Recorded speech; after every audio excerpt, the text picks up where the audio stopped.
So this is an interesting question. This is Chris Marcel. I am a health and wellness coach, counselor, cheerleader. I help others to live their true destiny and provide some insight, maybe direction. I help others to live their true destiny personally and in business. So through my experience, I love to help others. And that is a question. How long have I been helping others? Good question. I think I have always been a helper, wanting to help. Even I can remember as early in school, I wanted to please. I think at one time we used to call it a people pleaser.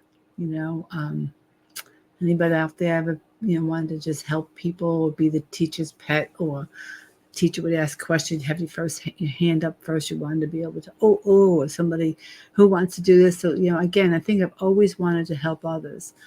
But I would say more so, I am a survivor, a thriver of gang rape that happened when I was 12 years old. And the incident, touch on it a little bit. I was walking past a house with my best friend at the time to go to the deli to get some, I think it was ice cream.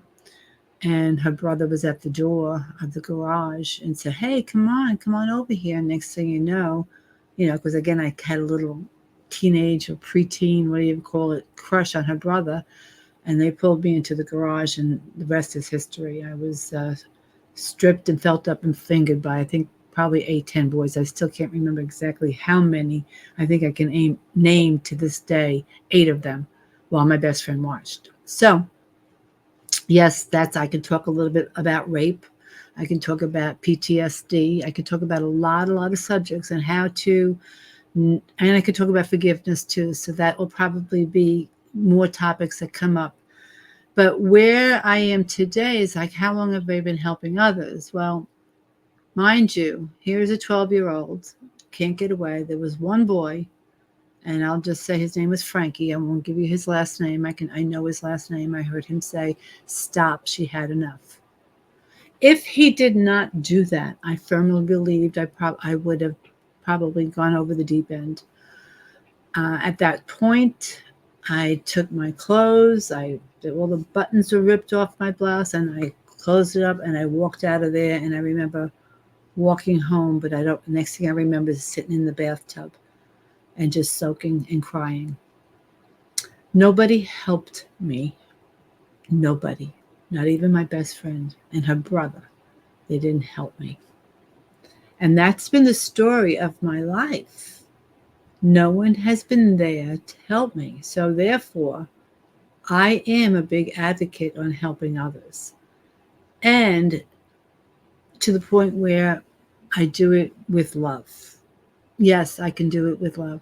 I don't have any resentments. I have sorrow at times that why did this have to happen, and made me cautious about who I'm going to be friends with and not be friends with, and what relationships I can talk to you about relationships until I'm blue in the face. I know who I am. I've done the work, and I continue to do the work.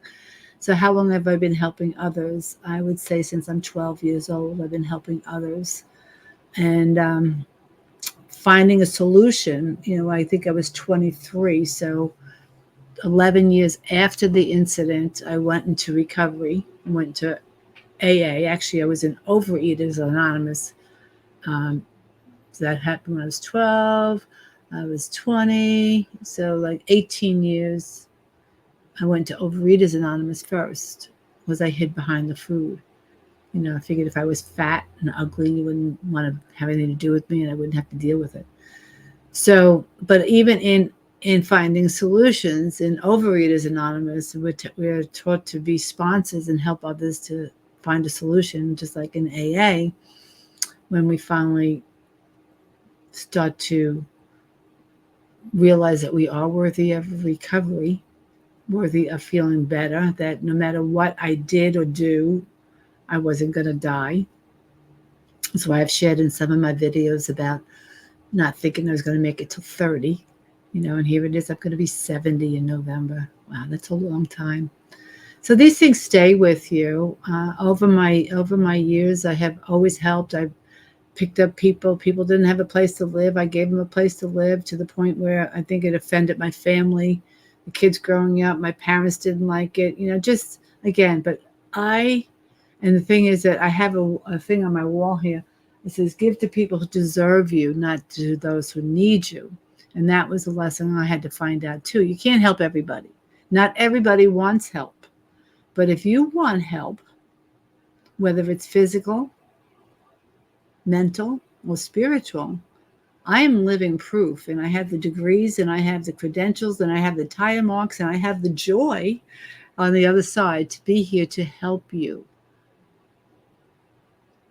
To help you help others. Now, if you're helping others and you don't have somebody helping you, that's a red flag too, because we all need someone to help us.